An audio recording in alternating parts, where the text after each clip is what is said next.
if I'm able to read structure, and we have structure for time, we have structure for volume. Okay, let's go to a regular. Somebody call out a regular. Let's go to a regular pair. A regular Forex. Somebody give me one. EN. EN. What am I? All right. First thing I see, price is here at structure. So do I have volume? No. Do I have space? No. So I know automatically I have a trade. What I'm going to do tonight is to continue our conversation about being in partnership with structure. And structure itself has a partner, and that's volume. Now, again, like we said the other day, I don't want to step into volume too much, although it's necessary. I just want to talk about structure. So if I'm looking at price currently, now, this is NAS, okay? I don't want to talk about NAS itself. I just want to talk about the price action. Y'all feel me on that? I just want to talk about the price action. I am not promoting trading NAS. Everybody understand? We can't see NAS. I'm sorry. We are just fumbling around tonight. Okay. So I don't want to talk about trading NAS. I just want to talk about the price action. Okay. So if you listen to the morning call this morning, I said that NAS and a lot of the indices were going to look at an upper movement today, which it did. All right. So NAS, this is S&P 500, and this is US 30. They all three of them have something in common, which was this price action event here, and we call that a gap, this space right here, okay? We call that a gap, and then we had movement up today, all right? And then, of course, this is the 8 o'clock candle, this is the 4 o'clock candle, and at 4 o'clock, this is probably this pullback here, and this period is probably profit-taking here. Now, if without putting a trend line here, if you just look at the volume in between current price and the 50, we know there's a lot of money there. That is confirmed by this huge move here of the histogram in the upper movement. Price is trending, right? But here's the issue here to help us with structure is the RS. Price is not overperforming at this point. Everybody understand that? Because here's yesterday's high. If price was here, we'd call it overperforming. Okay. The reason why I underline the RSI here is because even though we know, because our waterline is 50, we know that any point above 50, price is moving in an upper movement. The issue is, and also we're not going to the momentum today. We'll probably end up going to the momentum probably Thursday night. But I want to make sure that everybody understands what they're looking at when they're looking at structure, looking at an increased level of volume. Okay. And we're looking at this because I want you to understand. Let me clear this off so everybody can see this. I want everybody to understand that the candles, the price action events, past price can help you determine whether or not I'm going to continue with this in an upper movement, right? Whether or not I'm going to continue with this in an upper movement, or am I getting ready for rejection? Now, if we look at this RSI again, now since we've been talking, we've seen this decrease down to 55.9, right? I mean, still in the neighborhood of where it was at 56. But we see, right? It's just like if somebody comes and takes a sip out of your water. You know where the water was in your glass, right? So if you come back and it's down, somebody took a sip. And if you have grandchildren, you know what I mean. So we see a seeping here or a decrease of the RSI, meaning that, lack of a better term, the foot is coming off the accelerator for the upper movement, which in this case, I have to, and we're assuming that no one is in this particular trade at the moment. So I would have to get more information as to the status of whether or not I'm going to get in here and catch this here, right? Or am I going to look for the next line of structure so I could determine whether or not I'm going to get in the trade or not? Y'all feel me on that? So what I like to do is to look at the structure in proximity to current price. So obviously price is trapped in between structure. Y'all with me so far? So Yes. price is trapped in this area of resistance, highlighted by the supply box. We have a support resistance line here, and we have a resistance line here. So price is definitely trapped in here. So in order for price to move up or down, I need volume. I need money to come in here. And right now at the moment, money is not coming in here at the moment. And ladies and gentlemen, let me talk to you for a second. These things get easier the more you use them, just like anything else. You know that term, you'll use it or lose it. You have to use the skill. And this skill we're talking about is developing my eye or developing my skill in analysis. In order for that to happen, what do we say? I have to be able to locate price. I have to be able to identify support, resistance, and structure, and I have to discern whether price or volume is increasing or decreasing at the moment. And if it's increasing, where is it increasing to? Y'all feel me on that? So we go through the order of operation, and what is the one thing that we have to always take into consideration?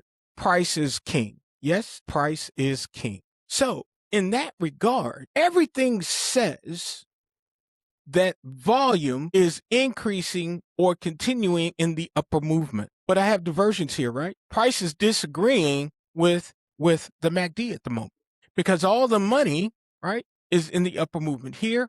All the money here, if I'm using this birth between the 5 and the 13 to show volume, all this is saying that price is going to continue. However, price itself is going the other way. We're looking at you, Derek. I mean, that's not a bad thing, but it is in this case. So price is in a downward movement, but everything else is saying that price is going to continue in the upper movement, right? So if price is going to continue in the upper movement as far as the indicators are going or saying, and price itself is going in the opposite direction, do we have grounds to consider a trade here, right? Yes or no? Well, the answer is no. No. We don't, because we have divergence here and we have divergence at structure. Now, we could say that this could be a prime value position for the downward movement. Yes. So what I want to do is start marking it for structure. So grab my horizontal line. I'm gonna put that right there. I know that's officially not a flat top candle, but in this case, we're going to use it as a flat top. And then I have this line of consolidation here. So I want to put that here, okay? I also have this dude right here, engulfing candle, but I'm not ready to mark that yet. But I do have this flat bottom candle. So if price is in fact going to reject here, and I am convinced, and these are hypotheticals here, I am convinced that price is going to break, then I need to know where that is. This could be, it looks like a flat bottom. So I'm gonna go ahead and put a horizontal line, okay? So now I have this, and this looks pretty good. But I have a couple other things I want to do too. So here's this money here for this downward movement. Big boy here. This is 1, 2, 3, 4, 5, 6, 7, 8, 9, 10 candles that this guy is engulfed. But come up to here, this is very prominent because this is a huge engulfing flat top bearish candle. Give him his full name. So then I say, well, is this my entry? And the first thing I'm going to do, I'm going to measure. I want to see at least 10%, right? So this is NAS. But I would measure if this was 10 pips. And those of you who trade NAS, Kim, you need to go ahead and write this down here. 29412. I don't know what that number is. Let me go ahead and I'll see what this 29408.9. Write that down for tomorrow. And that'll be a sell peak for NAS. Now, could this be negated? Could that be negated tomorrow at 8:30? Yes. Yes. Okay. Yes, and you're right, but why would it be? What could happen between now and tomorrow? They dump a lot of money in it. Right. Okay. The president can open his mouth and make it change. Now, yes. However, this demand box could get larger, right? We've all seen demand boxes. We look at them at one moment, then, we're going to wake up the next morning and this whole block could be blue, right? But for the moment, this may look promising. Maybe. But this is what I'm trying to get you to understand. You can use structure in partnership with your analysis. Now, I know that sounds corny and all that, but it's true, though. If I'm able to read structure, and we have structure, we have structure for time, we have structure for volume, we have there's a lot of things that fall under structure. Okay. So let's go to a regular. Somebody call out a regular pair. Let's go to a regular pair. Just a regular Forex pair. Somebody give me one. EN. EN. One of my. All right. So now, first thing I see, price is here at structure. So do I have volume? No. Do I have space? No. So I know automatically I have a trade. I don't need to look at the lower time frames. I don't need to look at any of that. Okay. I don't need to do any of that stuff. I know I don't have a trade. And then once I establish that, I determine or identify support, resistance, and structure. So here's resistance. Here's a supply box that is impeding the progress of this upper movement, right? I have the bottom of this demand box here, and this is the bottom of my zone. Here's the top. Very defined trading zone here. But we have a less than moderate zone within the zone we're talking about between yesterday's low and yesterday's high. So if I'm looking at these things, I know I don't have an entry for the upper movement. I know I don't. So I don't have a trade here, because I definitely don't have an entry for the downward movement, okay? But here's what I do know. This is a significant level of price rejection. And the reason why I say that is we have consolidation here. Can we agree on that? We have consolidation here. Yes. We have Yes. this upper movement here. Let's just start here from this flat bottom. Comes all the way up here. Sellers come here, right? And sellers get to a level of structure and they get out. Here comes buyers. Here comes sellers again. And in this case here, sellers come out. They hit this. And Kim, this could be a lot of pending orders right here. They come and get that money and it's gone, regardless of why. If people say, oh, the broker did this and all that kind of shit, I don't care about that. All I'm caring about is this is a level where the market took money out. The market took money out here. And so now I'm going to mark this level of price rejection. Now let's look at something for a second. Let's look at something here for a second. So I'm going to I'm going to put a horizontal line right here, just marking the bottom of the zone. I'm going to take the fib and place it here. Pull this dude all the way down here. Here is where we mark the significant level of structure. Here's the 50, right? And we have, I believe this to be a signal, but I'm going to give you another signal here. Yes, I know I'm giving you another signal here. Just watch your risk management here, okay? Euro NZD EP for a sell is 1.97028. 1.97028, and that TP is going to be 1.96521. 1.96521. That's your TP. Okay. And we're just going from structure to structure. You have to treat these two different entries here, ladies and gentlemen. Okay. That's two different entries because this has a TP here. And I think we took this TP here to this flat bottom. And notice here, we didn't put the fib in, but look at just above the 23.6. Structure matters, y'all. Structure matters. All right, somebody give me another pair. What about NZD USD? NZD USD. Somebody tell me, what's the first thing you notice? What's the first thing you notice? No volume. No volume. Very good. What else? Trading minimum. Consolidation. Consolidation. I think that's what someone said. Yes. We can go with consolidation. Trading below the 200 and the 50. Like that. Like how you think it. You know what's the first thing I noticed? I'm going to mark it here. First thing I noticed, damn, that zone is narrow. That's the first thing I noticed. I said, damn, that zone is narrow. Narrow. So when we see a narrow zone between yesterday's high and yesterday's low, we know that this is what? We know that the value is suspect here. And sometimes it's just the way the market comes out. That's just the way it is. We do know, however, that above here, price is going to be overperforming or being overbought at that point. Yes. So I'm looking, if this potentially, and y'all look at this, 1, 2, 3, where price is respecting this, I have to consider this to be an awesome line of structure. Okay. I have to look at this as being an awesome line of structure. So if that's the case, I'm looking for an entry in here somewhere. All right. And I'm looking right here, right? And I got a flat bottom candle right here. And then I'm going to measure this. It looks like a signal to me. That's TP1 and TP2. Easy. And we just went from structure to structure, ladies and gentlemen. Structure to structure. Structure to structure. So let's go ahead and do an EP here. NZD USD EP for a buy is 0.59089, 0.59089, and we're going to do a TP of 0.59389. 0.59389. Okay. Y'all see how easy that was? Y'all see that? Yes, sir. Easy peasy. Someone give me another pair. JPY. CAD JP. We have not heard this dude from this dude in a while. I don't think we've looked here. All right. First thing I see is consolidation. Yes. I see Yes. consolidation Yes. and I also see prices hung up here and I'm in the middle of the zone too. So let's go ahead and mark here, right?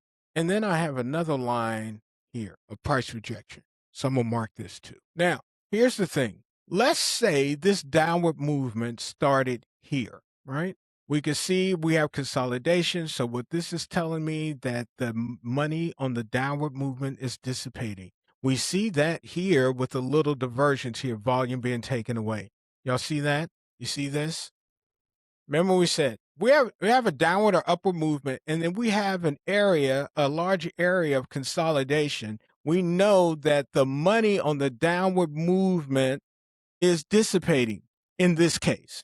Or if it was in the upper movement, it'd be dissipating in the upper movement. But I know that there is a lack of volume here. However, the area between the 5 and the 13 is increasing, which means that this downward movement could be gaining speed or momentum. Now, because of these areas of price rejection, we have another area of price rejection here. Trying to get into this any earlier, let's pull this up so we can take a look at it. Any earlier than here, that grade mentally that you give this trade is not a high grade.